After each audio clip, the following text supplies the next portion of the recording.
الحمد لله وكفى والصلاة والسلام على عباده الذين اصطفى أما بعد أعوذ بالله من الشيطان الرجيم بسم الله الرحمن الرحيم كنتم خير أمة أخرجت للناس تأمرون بالمعروف وتنهون عن المنكر وتؤمنون بالله. قال الله تبارك وتعالى في مقام آخر ومن أحسن قولا ممن دعا إلى الله وعمل صالحا وقال إنني من المسلمين.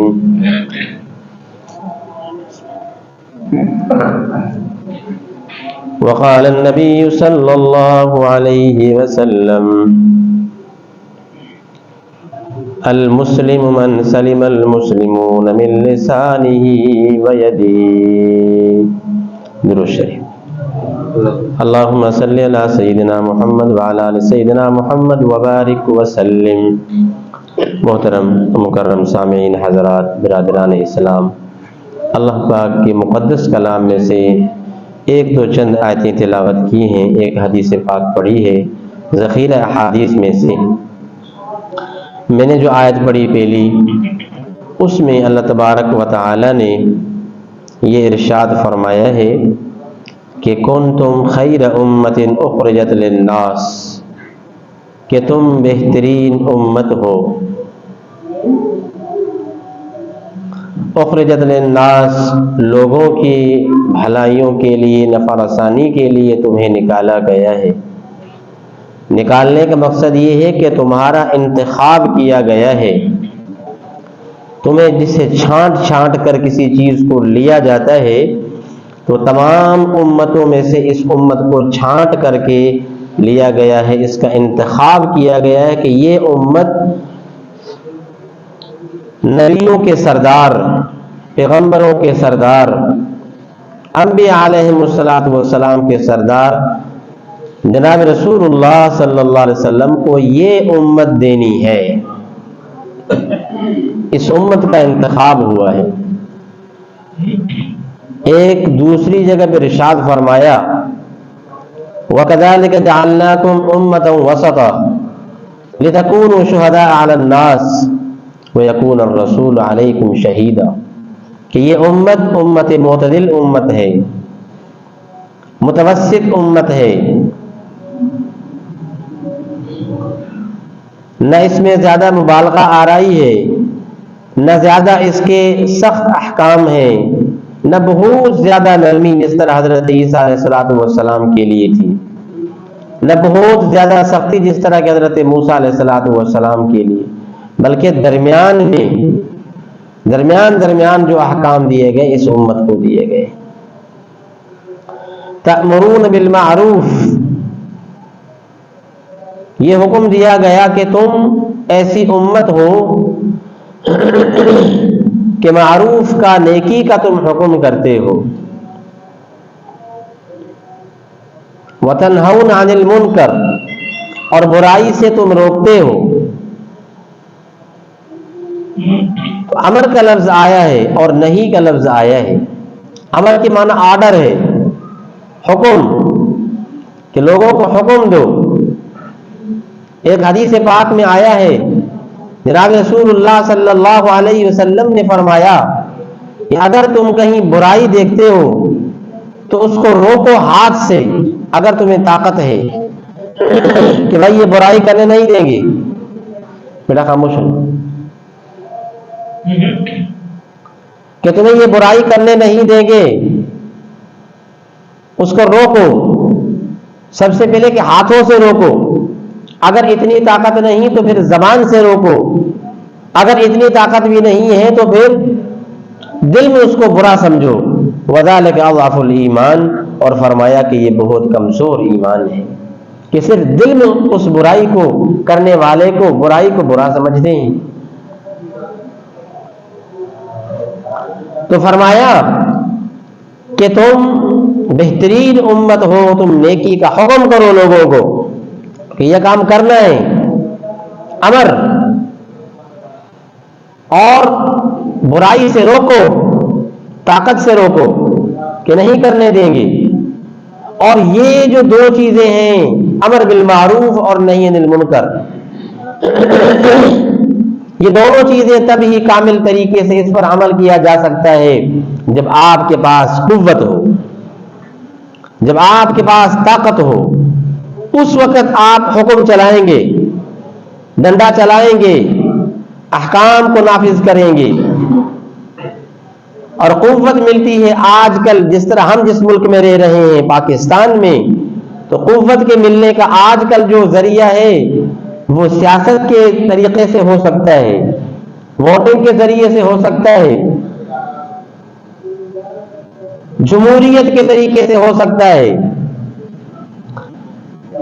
کہ اسمبلی میں آپ آ جائیں، حکومت کا آپ حصہ بنیں، طاقت کو حاصل کریں. اس کے بعد آپ جو ہے اپنے احکام کو نافذ کر سکتے ہیں، صحیح طریقے سے اپنے اداروں کی تحفظ کر سکتے ہیں، مساجد کا تحفظ کر سکتے ہیں، مدارس کا تحفظ کر سکتے ہیں، اور غربا کا، مساکین کا صحیح طریقے سے آپ تحفظ کر سکتے ہیں، اور ان کی آپ اعانت کر سکتے ہیں، اور تمام مسلمانوں کی آپ جو ہیں اعانت کر سکتے ہیں، ان کی مدد کر سکتے ہیں. اگر آپ کے پاس طاقت نہیں، آپ کے پاس قوت نہیں ہے، تو یہی حال ہوگا جو آپ دیکھ رہے ہیں، جو فلسطین میں ہو رہا ہے، جو اس سے پہلے افغانستان میں ہوا تھا، جو اس سے پہلے کئی سارے مسلم ممالک کے اندر ہو رہا ہے.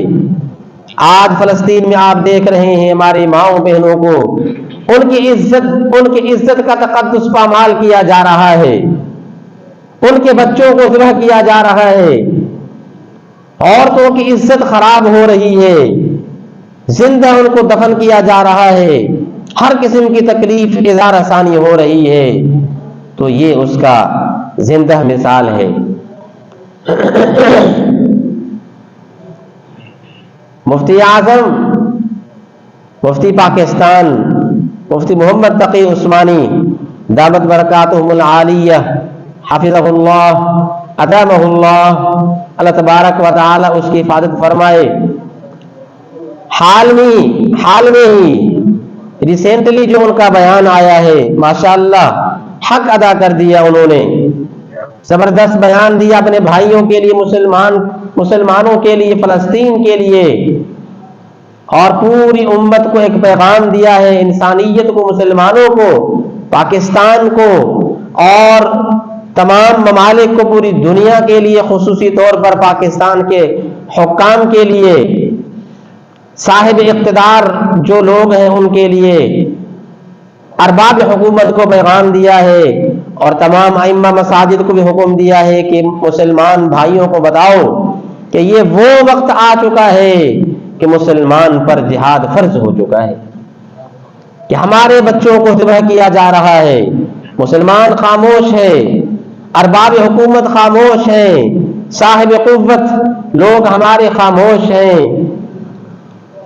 ایک شخص محمد بن قاسم ایک عورت کی پکار پہ اٹھا تھا، آپ لوگ جانتے ہیں، یہ مسلمانی ایمانی غیرت تھی، کہ آج وہ ہماری ایمانی غیرت کیوں جو ٹھنڈی ہو چکی ہے، آج ہماری ایمانی غیرت کیوں خاموش ہے، کہ کوئی بیان دینے سے بھی ڈر رہا ہے.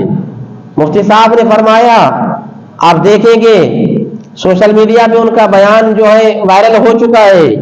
انہوں نے فرمایا، بہت ساری باتیں فرمائیں، ان میں سے دو چند باتیں کہ کیا سمجھا ہے ان لوگوں نے، یہ سمجھتے ہیں کہ خدائی امریکہ کے پاس آ چکی ہے.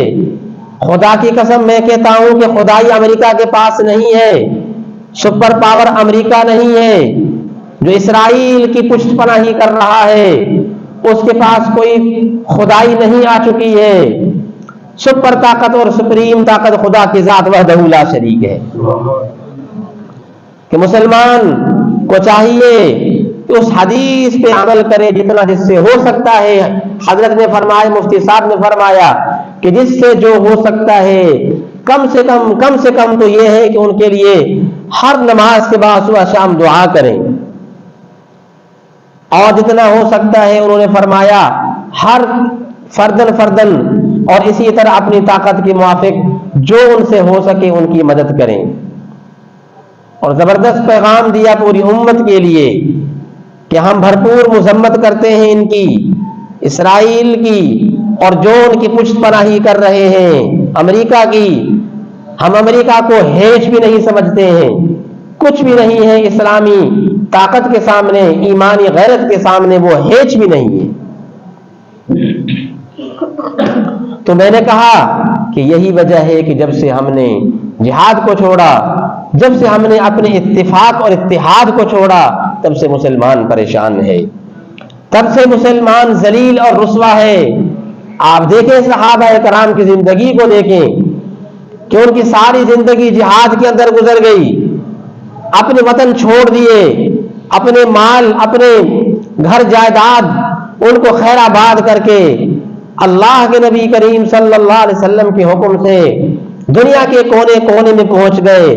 وہ جہاد کے لیے جاتے تھے، سب سے پہلے دعوت دیتے تھے کہ بھئی آؤ، یہ اسلام ہے، یہ اسلام کی صورت ہے، یہ اسلام کا شیپ ہے، یہ اسلام کی مکمل مشن ہے، اس کو سنو، اگر سمجھ میں آتا ہے تو لبیک کر کے مسلمان ہو جاؤ، اگر نہیں تو جزیہ جان کا دو، اسلام کی بالادستی کو قبول کرو، اسلام کی بالادستی کو قبول کرو، جزیہ جان کا دو، ٹیکس دو، اور کسی قسم کی کوئی مسلمانوں کے ساتھ یا مسلمانوں کے ملکوں کے ساتھ کسی قسم کی تمہاری غداری نہیں ہوگی، بغاوت نہیں ہوگی۔ اگر تم نے کی تو پھر تیسری صورت جو ہے وہ جہاد کی ہوتی تھی، پہلے دعوت پھر جزیہ جان کا۔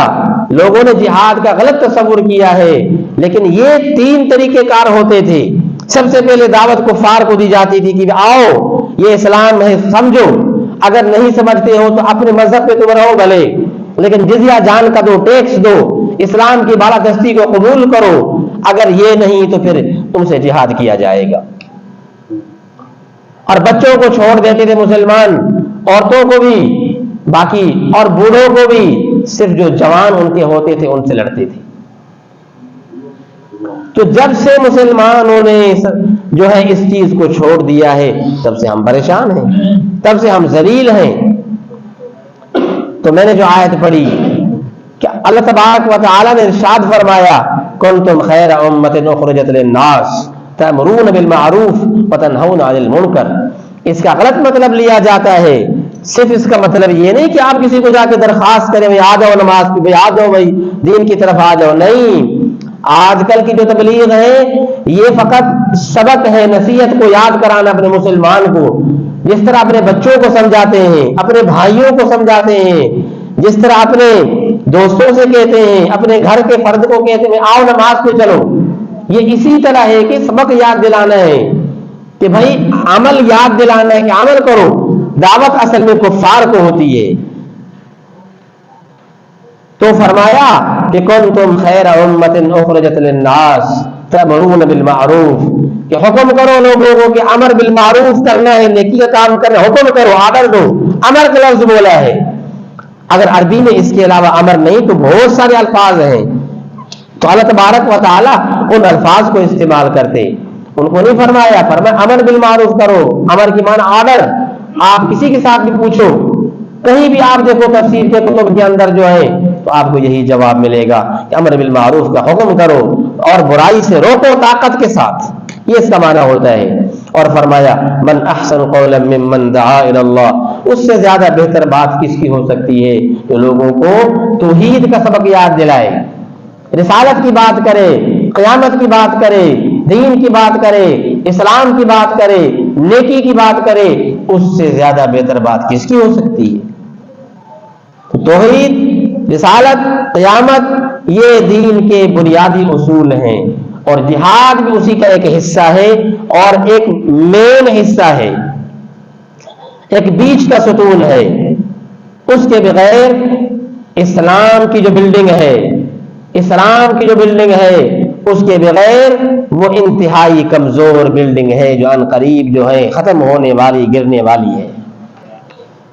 جب سے مسلمانوں کے ذہنوں سے جہاد کا تصور ختم ہو چکا ہے، تب سے ہمارے اسلام کی بلڈنگ کمزور ہے، تب سے غلامیت ہماری مقدر بن چکی ہے، تب سے ہم جو ہے غلام ہیں، غلام بنے ہوئے ہیں اپنے ملکوں کے اندر۔ معیشت کے اعتبار سے، عمل کے اعتبار سے، ہر اعتبار سے ہمارے ادارے سب جو ہیں ہم کمزور بن چکے ہیں، غلامیت کی زندگی چل رہی ہے۔ اللہ سے دعا عمل کرنے کی، سمجھنے کی توفیق نصیب فرمائے، آزادی نصیب فرمائے۔ مسلمانوں کو اللہ تبارک و تعالی سے دعا ہے کہ اتحاد اور اتفاق کی توفیق نصیب فرمائے، مسلمانوں کی مدد فرمائے۔ مظلوم مسلمان جہاں کہیں ظالمین کے پنجے کے شکار ہیں، اللہ تبارک و تعالی سے دعا ہے رب تعالی کہ ان کی اعانت فرمائے، غیب سے ان کی اعانت فرمائے، ان کی مدد فرمائے۔ آخر دعوانا الحمدللہ رب العالمین۔